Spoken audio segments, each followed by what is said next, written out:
Hi అండి, welcome back to my channel. 2024 Devi శరన్నవరాత్రులు October 3వ తేదీని చూస్తున్నాయి కదండి. వీటి గురించి చాలామంది చాలా సందేహాలు అయితే అడుగుతున్నారు. మనం డేట్స్ అయితే అప్లోడ్ చేసాం కదండి.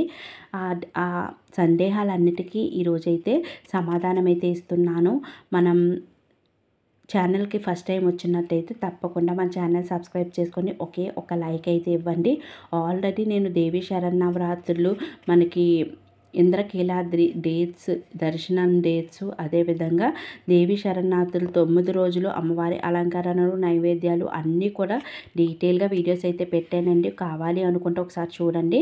ముందుగా అయితే ఇక్కడ సందేహాలు ఏంటంటే ఇంటిని ఎప్పుడు శుభ్రపరచుకోవాలి, అదేవిధంగా అఖండ దీపం కలశం తప్పకుండా స్థాపించి పూజ చేయాలా, ఎప్పుడు పూజ చేయలేదు, మాకు ఆనవాయితీ లేదు, ఇప్పుడు పూజ చేసుకోవచ్చా, అఖండ దీపం కొండెక్కితే ఏం చేయాలి, రోజు తలస్నానం చేయాలా, ఖచ్చితంగా ప్రతిరోజు పసుపు గణపతిని పెట్టాలా లేదా మొదటి రోజు పెట్టిన గణపతికి పూజ చేసుకోవచ్చా, నవరాత్రిలో నాన్ వెజ్ తినవచ్చా, మరియు పెట్టిన నైవేద్యమే మళ్ళీ పెట్టకూడదా, అంటే 9 రోజులు రకరకాల నైవేద్యాలే పెట్టాలా, గర్భిణీ స్త్రీలు పూజ చేసుకోవచ్చా, రోజు తప్పకుండా ఉపవాసం ఉండాలా నవరాత్రులు చేసేవాళ్ళు, పూర్వ సువాసిని స్త్రీలు పూజ చెయ్యవచ్చా, పెళ్లి కాని స్త్రీలు పూజ చెయ్యవచ్చా, మగవాళ్ళు పూజ చెయ్యవచ్చా, నెలసరి వస్తే మధ్యలో ఏం చెయ్యాలి, ఇవన్నీ కూడా డీటెయిల్గా అయితే తెలుసుకుందామండి. వీడియో అయితే స్కిప్ చేయకుండా ప్లీజ్ ఎండింగ్ వరకు చూడండి. దేవి శరన్నవరాత్రులు పూజలు చెయ్యాలి అని మనం సంకల్పించుకున్న మనకి అమ్మవారి అనుగ్రహం ఉంటేనే మనం పూజ చేయగలుగుతామండి. అమ్మ అనుగ్రహం లేకపోతే ఏవో ఒక ఆటంకాలు వస్తాయి. అందుకని ముందుగానే అమ్మవారిని మనం మనస్సులో తలుచుకొని సంకల్పించుకోవాలి. భక్తి శ్రద్ధలతో సంకల్పించుకుంటే అమ్మవారి అనుగ్రహం తప్పకుండా ఉంటుందండి. అయితే ముందుగా అమ్మవారి పూజ కోసం నియమనిష్టలు, భక్తి శ్రద్ధలు తప్పకుండా ఉండాలి. ఈ 9 రోజులు అమ్మవారు మన ఇంట్లో కొలువు తీరుతారు కనుక తప్పకుండా ఇంటిని శుభ్రపరచుకోవాలి. మనం మంచిగా బూజులు అవేవి లేకుండా ఇంటిని ఎప్పుడూ కూడా దేవాలయంలా ఉంచుకోవాలి. ఈ 9 రోజులు గడప పూజ చేయడము, అదేవిధంగా తులసి దగ్గర పూజ చేయడము, ఇంటి నిండా ధూపం వేయడము, ఇటువంటివన్నీ చేసుకోవాలి. ఇంటిలో శుచి శుభ్రత పాటించాలి. అయితే అదేవిధంగా మన మనస్సులో కూడా ఎటువంటి చెడు కల్మషం లేకుండా ఉండాలండి. నిర్మలమైన మనస్సుతో అమ్మవారిని పూజిస్తే అమ్మవారు ఏవి మీరు అనుకుంటే వాటిని తప్పకుండా అమ్మవారు అనుగ్రహిస్తారు. అమ్మవారి అనుగ్రహం మన పైన ఉంటుంది. అయితే ముందుగా మనం చేయవలసింది ఏంటి అంటే ఇంటిని, దేవుని మందిరంని శుభ్రపరచుకోవాలండి. అయితే ఎప్పుడు శుభ్రపరచుకోవాలి అంటే మనకి దేవి శరన్నవరాత్రులు అన్నవి అక్టోబర్ 3న ప్రారంభమవుతున్నాయి కదా. అయితే ముందుగానే ఇంటిని శుభ్రపరచుకోవాలి. మీరు ఎన్ని రోజుల ముందు శుభ్రపరచుకున్నా పర్వాలేదు, ఇంటిని మాత్రం శుభ్రంగా ఉంచుకోవాలి. మంగళ శుక్రవారాలు తప్పించి మిగిలిన రోజులు మనం శుభ్రపరచుకోవచ్చు. అయితే అక్టోబర్ 2వ తారీఖున మనకి అమావాస్య ఉంటుందండి. కొందరు అమావాస్య వెళ్ళాక శుభ్రపరచుకుందాం అనుకుంటారు, కానీ అమావాస్య తర్వాత వెంటనే దేవి శరన్నవరాత్రులు అనేవి ప్రారంభమవుతాయి. మనకి శుభ్రపరచుకోవడానికి వీలు కాదు. అందుకని సెప్టెంబర్ 29 ఆదివారం అందరూ ఇంట్లో ఉంటారు కనుక, సహాయం చేస్తారు కనుక వీలైతే ఆ రోజు చేసుకోండి. లేదు అంటే మనకి సెప్టెంబర్ 30 సోమవారం, ఆ రోజు కూడా మనం మంచిగా ఇంటిని శుభ్రపరచుకోవచ్చు.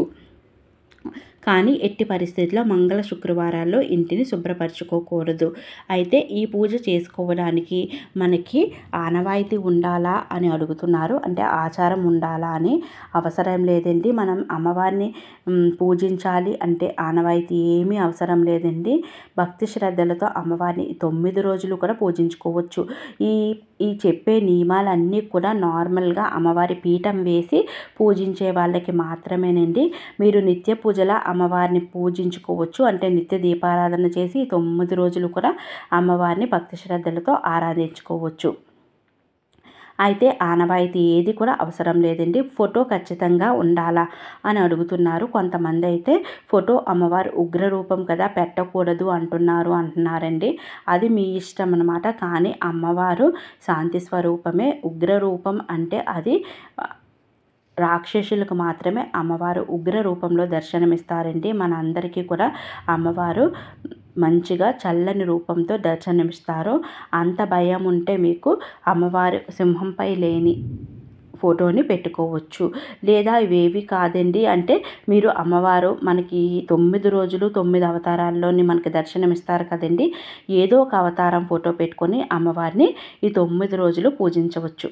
కలశం అఖండ దీపం ఖచ్చితంగా నవరాత్రుల పూజలో ఉండాలి అంటున్నారు. కలశం అఖండ దీపం ఖచ్చితంగా అవసరం లేదండి. మనం అనుకొని సంకల్పించుకుంటే పెట్టుకోవచ్చు. కలశం ఆనవాయితీ లేకపోతే అఖండ దీపం పెట్టుకోండి. అఖండ దీపం ఆనవాయితీ లేకపోతే కలశం పెట్టుకోవచ్చు. రెండూ లేదు అంటే మామూలుగా అమ్మవారి పీఠం వేసి అమ్మవారికి పూజ అయితే చేసుకోవచ్చు. అయితే ఈ 9 రోజులు పూజ చేసుకోవాలంటే మీకు వీలున్న రోజుల్లో కూడా చేసుకోవచ్చండి. 9 రోజులు చేయవలసిన అవసరం లేదు. మొదటి 3 రోజులు అంటే కొందరికి మధ్యలో ఆటంకాలు అవి వస్తాయి కదా. మొదటి 9 రోజుల్లో మొదటి 3 రోజులు లేదా చివరి 3 రోజులు చివరి 5 రోజులు మొదటి 5 రోజులు అంటే అమ్మవారి ఇంటికి కూడా వెళ్తారు కదా దసరాకి. అలా మీకు వీలుని బట్టి చేసుకోవచ్చండి పూజ అన్నది. ఎందుకంటే మనం ఎంత అమ్మవారికి సమర్పిస్తే అమ్మవారు మనకు అంత అనుగ్రహిస్తారు. అందువల్ల దీనికి ఏమీ కూడా లేదు. మనకి ఎంత కలిగితే అమ్మవారికి అంత పూజించుకోవచ్చు. అయితే మనం కలశం అఖండ దీపం పెట్టి పూజ చేస్తే పీఠం వేస్తే మాత్రం నియమాలన్నీ కూడా పాటించాలండి. కఠినమైన నియమాలు అయితే ఉంటాయి. కలశం అఖండ దీపం పెట్టకుండా నార్మల్గా నిత్య పూజలా చేసుకున్న వాళ్ళకి ఎటువంటి నియమాలు ఉండవు. బ్రహ్మచర్యం పాటించడం, ఉల్లి వెల్లుల్లి తినడము ఇటువంటివన్నీ కూడా కలశము అఖండ దీపము పీఠం వేసిన వాళ్ళకు కూడా ఈ నియమాలు ఉంటాయండి. తప్పకుండా నేలపైన పడుకోవాలి. నేలపైన ఒకవేళ మనకి హెల్త్ బాగోకపోతే పైన పడుకోవచ్చు, కానీ ఖచ్చితంగా బ్రహ్మచర్యం పాటించడము, కలశము అఖండ దీపము పెట్టిన వాళ్ళు మాత్రం చాలా నియమనిష్టలతో ఉండాలి. ఇవేవీ లేకుండా నిత్య పూజలా కూడా అమ్మవారిని పూజించుకోవచ్చు. ఒకవేళ అఖండ దీపం మధ్యలో కొండెక్కితే అంటే అఖండ దీపం మధ్యలో కొండ ఎక్కకుండా చూసుకోండి. ఒకవేళ అలా మీరు చూసుకోలేకపోతే అఖండ దీపం పెట్టడం మానేయండి. ఒకవేళ లేదు చూసుకుంటాము అన్న మధ్యలో ఒకవేళ మనకి బాగోకపోతే అరిష్టమా అంటే అది నిజంగా మహాపాపం అండి. మనం ఏదైనా సంకల్పించుకొని అది చెయ్యకపోతే మహాపాపం. ఒకవేళ అలా జరిగితే అఖండ దీపం ఒత్తి తీసేసి అదే నూనెలో మళ్ళీ దీపాన్ని వెలిగించండి. కొబ్బరికాయ మళ్ళీ కొట్టాలి. అంటే మళ్ళీ మీరు మొదటి నుంచి అఖండ దీపం పెట్టినట్టు అన్నమాట. అమ్మవారికి క్షమాపణ చెప్పుకొని మంచిగా అదే నూనెలో ఇంకొక ఒత్తి వేసి కొబ్బరికాయ కొట్టి దీపారాధన చేసుకోవాలి. అయితే రోజు కొబ్బరికాయలు కొట్టి నైవేద్యాలు సమర్పించాలంటే నైవేద్యం అన్నది పూజలో తప్పకుండా ఉండాలండి. అది మీ ఇష్టం అన్నమాట. మీరు ఇంట్లో వండింది కావచ్చు, పళ్ళు కావచ్చు, ఏమైనా పెట్టుకోవచ్చు అమ్మకు. కొబ్బరికాయలు అంటారా ఈ 9 రోజులు కొట్టుకుంటే మంచిదండి. ఒకవేళ లేకుంటే మీరు మొదటి రోజు అదే విధంగా 3వ రోజు 5వ రోజు 9వ రోజు ఇలా మీకు వీలుని బట్టి కొట్టుకోవచ్చండి. ఇవే ఉండాలి అని ఏమీ లేదు. అమ్మవారికి మంచిగా మీరు మనసు అర్పించి పూజిస్తే సరిపోతుంది. రోజు తలస్నానం చేయాలా అని అడుగుతున్నారు. రోజు తలస్నానం చేస్తే మంచిది. ఉదయం అయినా చెయ్యండి, సాయంత్రం చేయలేకపోతే తప్పకుండా. ఒకవేళ చెయ్యలేము మాకు ఆరోగ్యం సహకరించదు అంటే వేడి నీళ్ళైనా చేసుకోవచ్చండి. వేడి నీళ్ళు కూడా చేయలేము హెడ్ బాత్ అంటే మీరు కంఠస్నానం ఒకరోజు తలస్నానం ఒకరోజు కంఠస్నానం చేసుకున్నా సరిపోతుంది. రోజు ఒక్కొక్క నైవేద్యం ఈ 9 రోజులు పెట్టినవి పెట్టకూడదు అంటున్నారు అని అడుగుతున్నారు. మీరు నైవేద్యం లేనిదే పూజ అన్నది సంపూర్ణం కాదు. రోజు ఒక నైవేద్యం అంటే మీకు ఏది వస్తే అదే పెట్టవచ్చండి.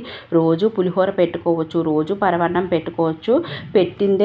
పెట్టిందే పెట్టకూడదు అని ఏమీ లేదండి. మనకి ఇంట్లో ఏది కుదిరితే అదే అమ్మవారికి పెట్టి మంచిగా పూజ అయితే చేసుకోవచ్చు.